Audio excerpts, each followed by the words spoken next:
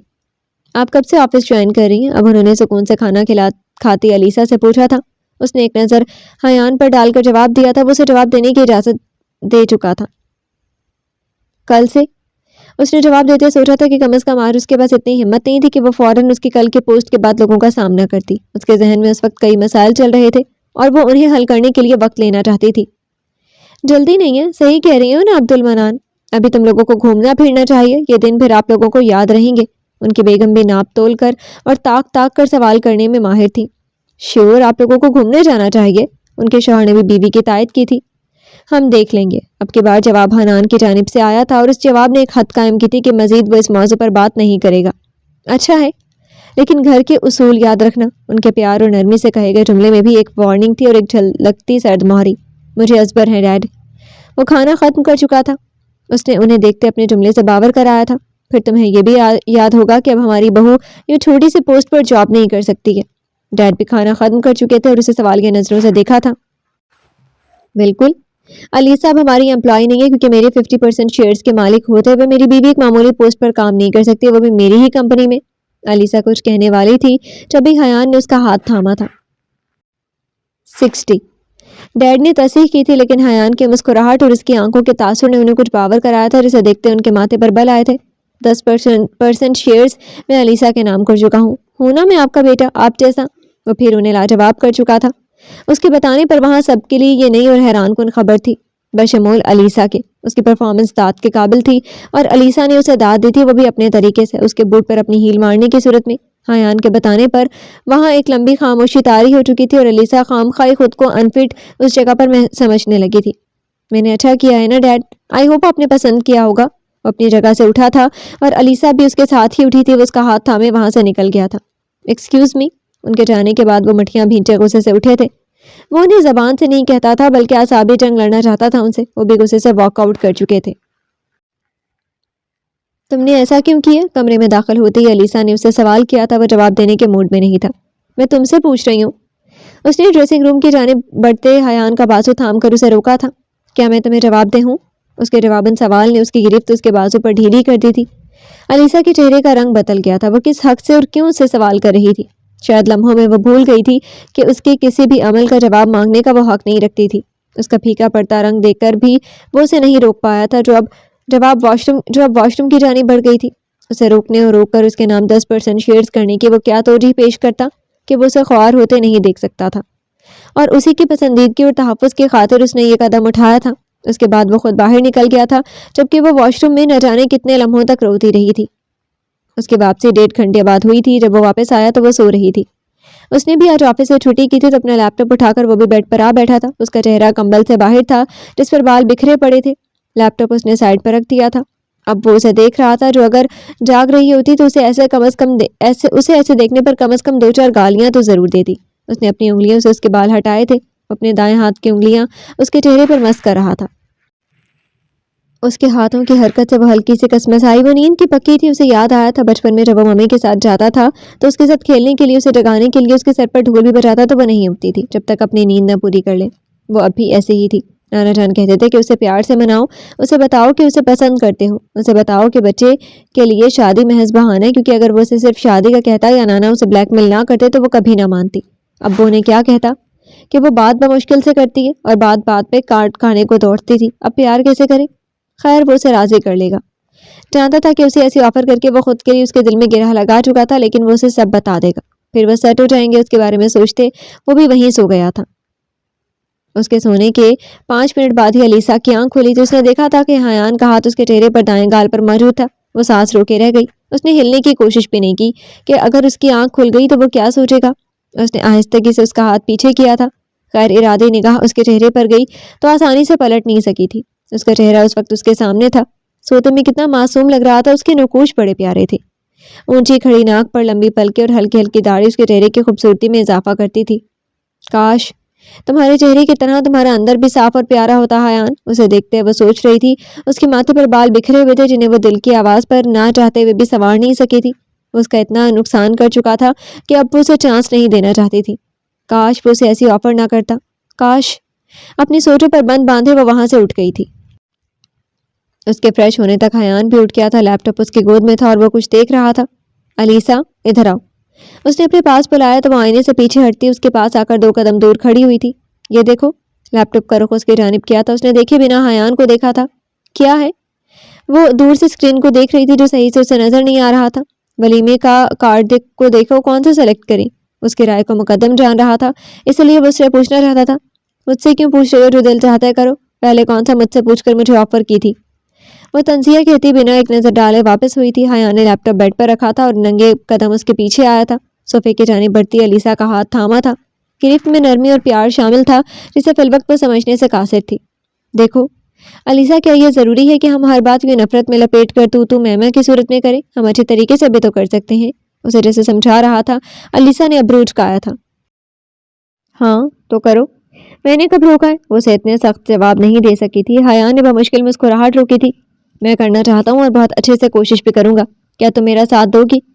اس کے کندھے پر ہاتھ رکھے وہ جواب مانگ رہا تھا، پرشوق نگاہوں سے اسے دیکھ رہا تھا۔ علیسا نے نگاہیں اٹھا کر اسے دیکھا۔ جب وہ ایسے دیکھتا تھا چاہ کر بھی سخت جواب نہیں دے پاتی تھی۔ کمبخت جانتا تھا کہ ایسے دیکھنے پر وہ غصہ نہیں کر پائے گی۔ تم ایسی حرکتیں ہی نہ کرو کہ مجھے غصہ آئے۔ اس نے کندھوں سے ہاتھ ہٹانے چاہے تھے، اس کے اپنے دل کی دھڑکن کی رفتار بڑھ رہی تھی۔ اس نے اس کے چہرے سے نگاہیں ہٹا لی تھیں اور خود کو باور کرایا تھا کہ وہ اس سے محبت نہیں کرے گی اور نہ ہی کرتی ہے۔ علیسا، اس کی ٹھوڑی کے نیچے انگلی رکھے اوپر چہرہ کیا تھا۔ اس سے پہلے کہ وہ جواب دیتے دروازے پر دستک ہوئی تھی۔ انہیں لنچ کے لیے بلایا جا رہا تھا۔ حیان جو اسے سچ بتانے والا تھا، ملازم کی مداخلت سے اس کی بات درمیان میں رہ گئی تھی۔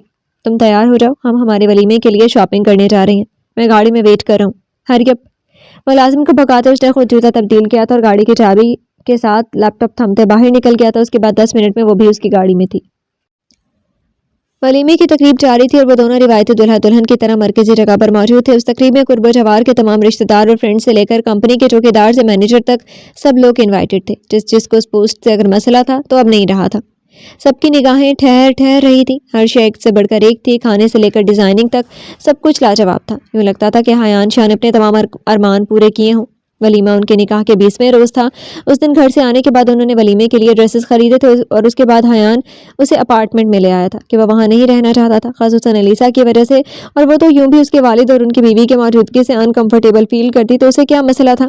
اس کے اگلے دن ہی وہ آفس جانے لگے تھے، لیکن روز وہ ہاف لیو پر اسے ساتھ لے آتا اور وہ لوگ مختلف جگہوں کے کھانے کھاتے، گھومتے، شاپنگ کرتے۔ یہ دن حیان کے لیے یادگار تھے۔ اس کے بعد وہ لوگ ایونٹ مینیجر کے پاس چلے جاتے جو ان کے ایونٹ کو آرگنائز کر رہا تھا۔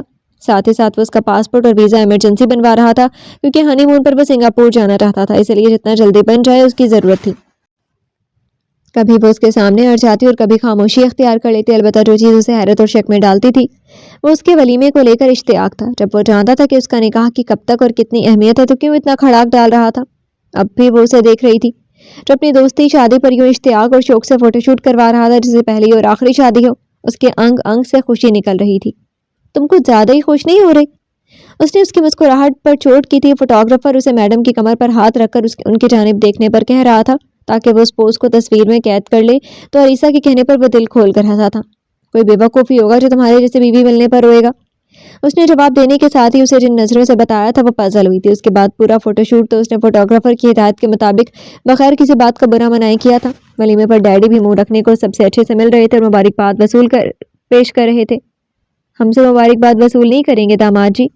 اس آواز پر عبد المنان کے ماتھے پر 2 بل آئے تھے، لیکن وہ میڈیا کی موجودگی کو بھانپتے دے کر فوراً ٹھیک ہوئے تھے۔ کیوں نہیں؟ آپ سے ہی تو مبارکباد وصول کرنے کے حقدار ہیں۔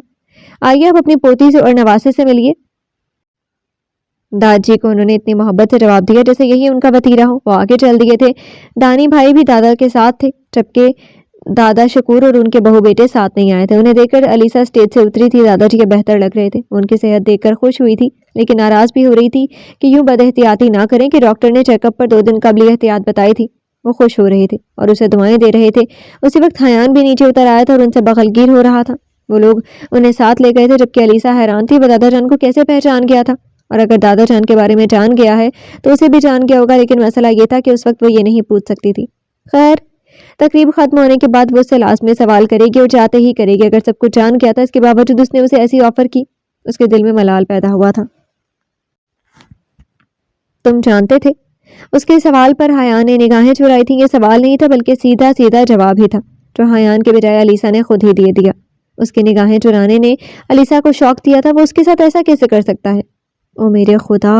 وہ اپنا سر تھام کر بیٹھ گئی تھی، جبکہ اپنے کفلنگس اتارتے وہ کنکھیوں سے اسے ہی دیکھ رہا تھا جو بیڈ پر ٹانگیں لٹکائے سر تھامے بیٹھی تھی۔ دیکھو علیسا، مجھے تب پتہ چلا جب تم میرے آفس میں جاب کر رہی تھی۔ بہت غلط وقت پر صحیح بات سامنے آئی تھی اور اب اس بات کا فائدہ 0 اور نقصان زیادہ ہو رہا تھا۔ دادا جان بھی تب سے جانتے ہیں۔ اس کا سوال نہیں تھا بلکہ سیدھا سیدھا الزام تھا جس کی وہ تردید نہیں کر رہا تھا. اس کے سر اٹھا کر پوچھے گئے سوال ایک بار پھر حیان نے آنکھیں چرائی تھی. اس کے باوجود تم نے اور دادا جان نے مجھے ایسی آفرز کی. اس کے لہجے میں دکھ بول رہا تھا. علیسا کچھ ایسا ہے جو تم مس کر رہی ہو, یہ سب ایسا نہیں ہے. ایک بار تو میری بات سن لو. اس کے پاس پنجوں کے بل بیٹھا تھا. اس کا ہاتھ تھامنے کی کوشش کی تھی جسے اس نے کسی بچھو کے ڈنگ مارنے کے خوف سے سختی سے جھٹکا تھا. دور رہو مجھ سے. میرا موبائل کدھر ہے؟ میرا موبائل. دادا جان آپ ایسا نہیں کر سکتے. آپ کبھی ایسا نہیں کریں گے میرے ساتھ. اسے جھٹکتی وہ بیڈ کے سائڈ ٹیبل سے اپنا موبائل ڈھونڈ رہی تھی. اسے وہ صوفے کے سامنے رکھے میز پر نظر آیا تھا. وہ اس تک آئی تھی. تم اس وقت انہیں ڈسٹرب نہیں کرو, ہم کل ان کے پاس چلے جائیں گے. علیسا اس وقت رات کا 1 بج رہا تھا اور وہ انہیں ڈسٹرب نہیں کرنا چاہتا تھا. اسے موبائل پکڑنے کی کوشش تھی جو اب نمبر ڈال کر رہی تھی. دفع ہو جاؤ, دور رہو مجھ سے. تم میری پوری زندگی ڈسٹرب کر چکی ہو اور مجھے کہہ رہے ہو کہ میں انہیں اس وقت ڈسٹرب نہ کروں. اس نے دھکا دیا تھا. اس کے ہاتھ کانپ رہے تھے. کاش دادا جان نہ جانتے ہوں, وہ اس کے ساتھ شریک نہ ہو. حیان کہہ رہا تھا لیکن وہ اس کی بات کا یقین کیوں کرے. ہیلو سلام دادا جان, مجھے صرف ایک بات کا جواب دیں. میں کل آؤں گی. آپ نے اور حیان نے یہ نکاح پلاننگ کے ساتھ کیا تھا. اس کی آواز کانپ رہی تھی. دکھ, رنج, خوف اور بے بسی سے اسے یقین تھا دوسری طرف وہ نہ ہی کچھ کہیں گے اور اسی کے پیش نظر ان کی آواز سنتے ہی اس کے آنسو بہہ گئے تھے. حیان یہ سب دیکھ رہا تھا اور اسے روتے ہوئے دیکھنا دنیا کا مشکل ترین امر تھا. دادا جان پلیز جواب دیں. یہ نہ پوچھیں کیا ہوا ہے, بس ہاں یا نہ میں جواب دیں. اس نے میز کے کونے کا سہارا لیا تھا اور وہیں ایک سائڈ پر ٹکی تھی. پلیز دادا جان. کچھ باتوں کے جواب ہاں یا نہ نہیں ہوتے, مکمل تفصیل ہوتی ہے. علی سے ان کے جواب پر اس نے بازو کی پشت سے آنکھیں صاف کی تھی. دادا آپ بس یہ کہہ دیں آپ نہیں جانتے تھے اسے, نہ اس نے نکاح کی پلاننگ آپ کے ساتھ کی تھی. یہ متواتر جسے منت کر رہی تھی. یہ سچ نہیں ہے علی سے. اسے جب بات سمجھانی ہوتی تو وہ علی سے کہتے تھے. دادا جی کی بات نے اس کا مان توڑا تھا. کان سے ہاتھ خود بخود نیچے کی جانب چلا آیا تھا. وہ ابھی بھی کچھ بول رہے تھے لیکن اس نے جتنا سننا تھا سن لیا, اب اور نہیں. اسے ڈھیر سارا رونا آیا تھا. اس نے زور سے فون نیچے دے مارا تھا. بیڈ کی پائنتی کی جانب بیٹھا حیان اسے بے بسی سے دیکھ رہا تھا. موبائل فون اس کے قدموں کے پاس جا گرا تھا. اس کی نظر اچانک شیشے کی میز پر پڑی تھی جو کریک ہو رہا تھا اور علیسا اسے بے خبر اسی کونے پر بیٹھی ہوئی تھی. لمحوں کا کھیل تھا اور اس نے اسے دیکھتے اس تک جست لگائی تھی اور اسے اپنی طرف کھینچا تھا. کھینچنے کی دیر تھی کہ وہ شیشے چور چور ہوتے نیچے گر گیا. شیشہ گرنے کی آواز پر علیسا نے گردن موڑی تھی اور اس کا سانس اوپر کا اوپر اور نیچے کا نیچے رہ گیا تھا. اگر وہ یہیں بیٹھی رہتی تو کس قدر زخمی ہوتی. تم ٹھیک ہو؟ اس کا رخ اپنی جانب کرتے حیان نے نرمی سے پوچھا. تب اس کا ہاتھ جھٹکتی دور ہوئی تھی. اس وقت ولیمے کے گاؤن میں ہی تھی جس کا دوپٹہ وہ آتے ہی اتار کر رکھ چکی تھی اور اس وقت روئی روئی آنکھیں اور میک اپ سے سجا چہرہ عجیب امتیاز پیش کر رہا تھا.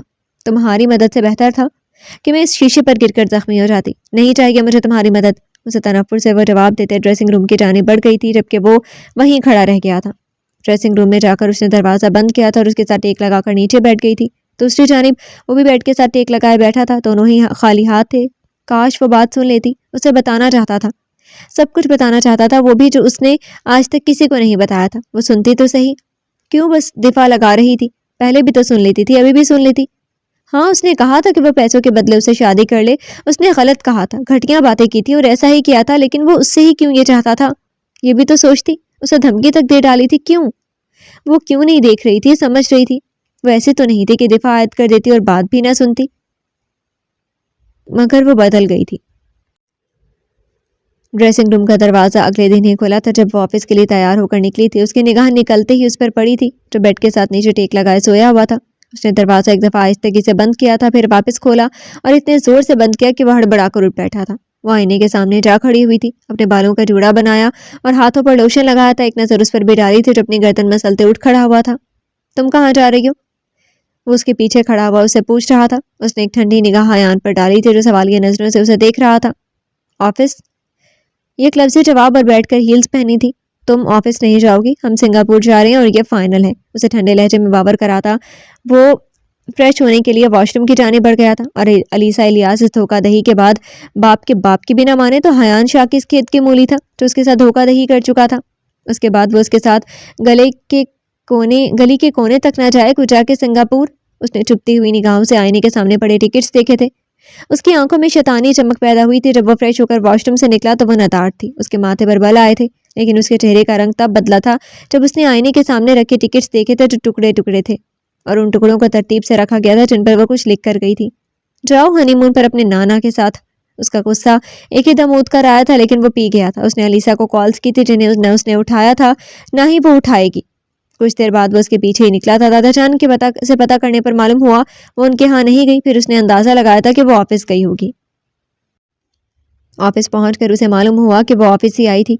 وہ سیدھا اس کے نئے آفس میں ہی آیا تھا. دروازہ کھولا تو وہ اسے اپنی کرسی پر براجمان فائلز میں سر دیے دکھائی دی تھی. علیسا میری جان, ہم مل کے ہی آ جاتے. اس کے پاس آ کر اسے بازوؤں سے کھڑا کیے گلے لگایا تھا اور قدرے اونچی آواز میں کہا تھا تاکہ اس کے آفس کے باہر سے کان لگا کر سننے والے سن لیں. علیسا یہ سب کچھ اچانک سمجھ نہیں پائی تھی. وہ پیچھے ہٹنے لگی تھی جبھی حیان نے ایسا کرنے سے روکا تھا. اگر تم کوئی اسکینڈل نہیں چاہتی تو اپنی زبان اور تاثرات کو قابو میں رکھنا. آفس کے تمام لوگوں کی نظریں ہم پر ہیں جنہیں تم پہلی ولیمے کے اگلے دن اکیلی آفس آ کر مشکوک کر چکی اور مزے تمہارا موڈ نہیں. انہیں کہانی بنانے میں مدد دے گا. پیچھے ہٹتے حیان نے کہا تو اس نے بھی رنگ میں بھنگ ڈالنے کے لیے اس کی ٹائی کی نوٹ درست کی تھی. اوہ نو, پروجیکٹ کی فائل لے کر میرے ساتھ آئیں. اسے فائل کی جانب اشارہ کرتے وہ اپنا بازو اس کے سامنے کیے کھڑا تھا. ضبط کے پہرے بٹھاتے اس کے بازو میں بازو ڈالے وہ آفس سے باہر نکلے تو ایک مجمع ان کی باتیں سن رہا تھا اور انہیں دیکھ رہا تھا گلاس وال سے. ہیلو ایوری بڈی. میری اور حیان کے ولیمے کو آئی ہوپ آپ سب نے انجوائے کیا ہوگا. آپ سب کو ولیمے پر بلانا مطلب آپ کو دکھانا تھا کہ ہم شادی شدہ ہو چکے ہیں. اس کے بعد میں آفس میں اکیلی آؤں, ان کے ساتھ آؤں, یا یہ چھٹی کریں یا میں کروں, یا ہم ساتھ کریں, یہ آپ کے مسائل نہیں ہیں. ہمارا جھگڑا ہو یا ہم ایک دوسرے سے بات کریں یا نہ کریں یہ بھی آپ کا مسئلہ نہیں ہے. آپ کا واحد مسئلہ یہاں جاب کرنا ہے اور اپنی انٹینشنز وہیں پر رکھیں تو ہمیں بہت زیادہ خوشی ہوگی. ایک آخری بات, میں اب بھی اکاؤنٹس مینیجر ہوں اور میں کسی کا حق مارنا نہیں چاہتی. حیان کے بازو میں بازو ڈالے وہ نرمی سے کہہ رہی تھی اور پہلی دفعہ میں اس نے ایک آدھ دفعہ مسکراہٹ کا بھی سہارا لیا تھا اور سامعین کے چہرے پر بھی ایسا ہی تاثر پیدا ہوا تھا. لیکن آخری بات اس نے ٹھنڈے انداز میں کہی تھی اور اس کا خاطر خواہ اثر ہوا تھا.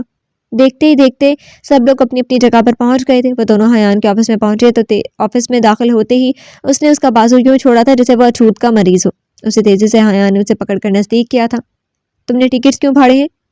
حیان کے سوال پر اس نے ابرو اچکائے تھے. کیونکہ میں تمہارے ساتھ اب کہیں بھی نہیں جانا چاہتی. اس نے نہایت چالاکی اور نرمی سے اس کا ہاتھ اپنے بازو سے چھڑایا تھا اور 2 قدم پیچھے ہٹ کر کھڑی ہو گئی تھی. تمہیں لگتا ہے کہ میں تمہیں زبردستی نہیں لے جا سکتا؟ آنکھیں ٹھوٹی کہ وہ بے شیطانی مسکراہٹ سے گویا ہوا. اور تمہیں لگتا ہے کہ میں تمہارے ساتھ چلی جاؤں گی؟ میں ہر جگہ سے بھاگنے کی کوشش کروں گی اور بھاگ جاؤں گی.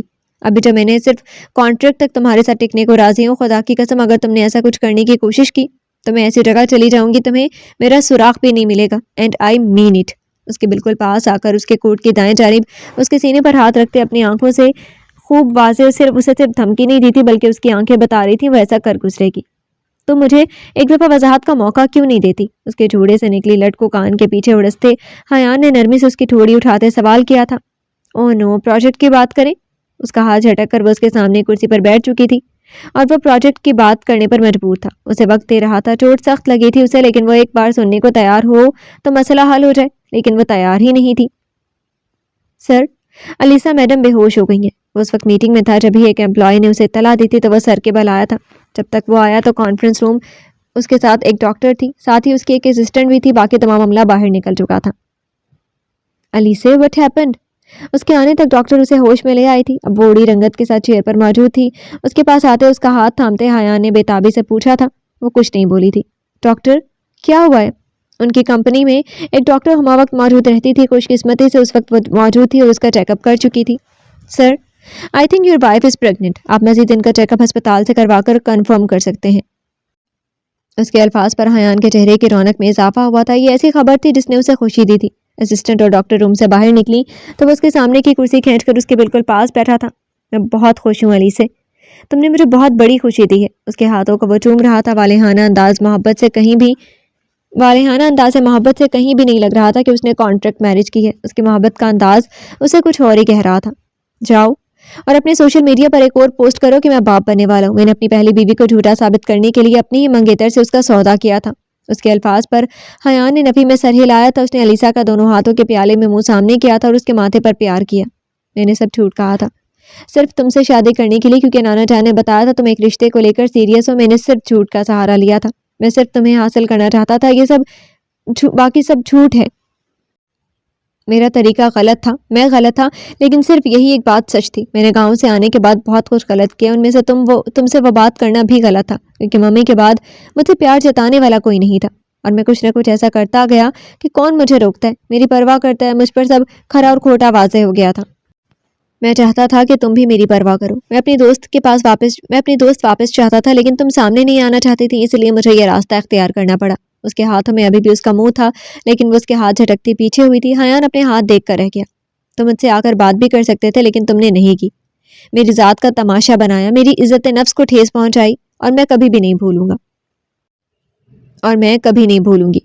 تمہیں بھی نہیں بھولنے دوں گی. اسے سنجیدگی سے جواب دیتے وہ اپنی جگہ سے اٹھی تو اسے چکر آیا تھا. حیان نے بر وقت تھاما اسے. ہمیں ڈاکٹر کے پاس جانا چاہیے. اس نے اس کا ہاتھ تھامے اسے نرمی سے ایسے تھاما تھا کہ اس کا سارا وزن حیان پر تھا. وہ باہر نکلا تو سارا سٹاف انہیں مبارکباد دینے کو کھڑا تھا. وہ فراخ دلی سے سب کی مبارکباد وصول کر رہا تھا. اس کے چہرے کی خوشی دیدنی تھی اور اس نے خوشی کے پیش نظر پوری کمپنی کو آج چھٹی دی تھی. آج جمعہ تھا اور کل ہفتہ تو اس نے آج سے ہی ویکینڈ کی چھٹیاں دے دی تھیں. وہ خوش تو خوشی کا اظہار بھی اپنے طریقے سے کر رہا تھا. علی سے ہم لوگ بیٹھ کر ایک دفعہ معاملہ سلجھا کیوں نہیں لیتے؟ وہ آج گاؤں آئے ہوئے تھے. ڈاکٹر نے سختی سے منع کیا تھا کہ اسے کسی بھی طرح کا سٹریس نہ دیا جائے. اس کی پریگننسی کو 4 ماہ گزر گئے تھے. وہ بھی جو گزرے تھے اللہ اللہ کر کے گزرے کیونکہ ماشاءاللہ سے اسے غصہ خوب آتا تھا اور وہ بھی حیان پر اتارتی تھی. اسے ڈاکٹر نے اس بار بھی سیم ہدایات دی تھی اور ماحول بدلنے کا مشورہ دیا تو وہ اسے لیے گاؤں آیا تھا کیونکہ گھر میں بھی اس کی اسٹیپ مدر کوئی نہ کوئی ایسی بات کر دیتی. منایا کے حوالے سے وہ گھنٹوں پریشان رہتی تھی جبکہ وہ اسے بتا چکا تھا کیس عدالت میں ہے اور وہ اسے ڈیورس کر رہا ہے. اس نے نئے سرے سے اس بات کی بھی ٹینشن لے لی اور اپنا بیوی خطرناک حد تک شوٹ کروا لیا. اس نے ماحول بدلنے کو ترجیح دی تھی اور اسے لیے گاؤں آ گیا تھا جبکہ خود اس کے ساتھ بھی وہ ہر وقت لڑنے کو تیار تھی. اب وہ لوگ رات کے وقت آگ جلائے اس کے پاس بیٹھے تھے کہ دادا جان نے بات چھیڑ دی. سردیوں کی آمد تھی اور حیان دادی بھائی کے ساتھ باہر گیا ہوا تھا. تائی بستر لگا رہی تھی اور وہ دادا پوتی آگ کے گرد بیٹھے تھے. تایا ابا اور شکور دادا دادی کی شادی کے کارڈ دینے گئے ہوئے تھے. دادا جان مجھ سے اس موضوع پر بات نہیں کرے, میں فی الحال اس موضوع پر بات نہیں کرنا چاہتی. اس نے اپنے گرد شال پھیلاتے انہیں جواب دیا تھا.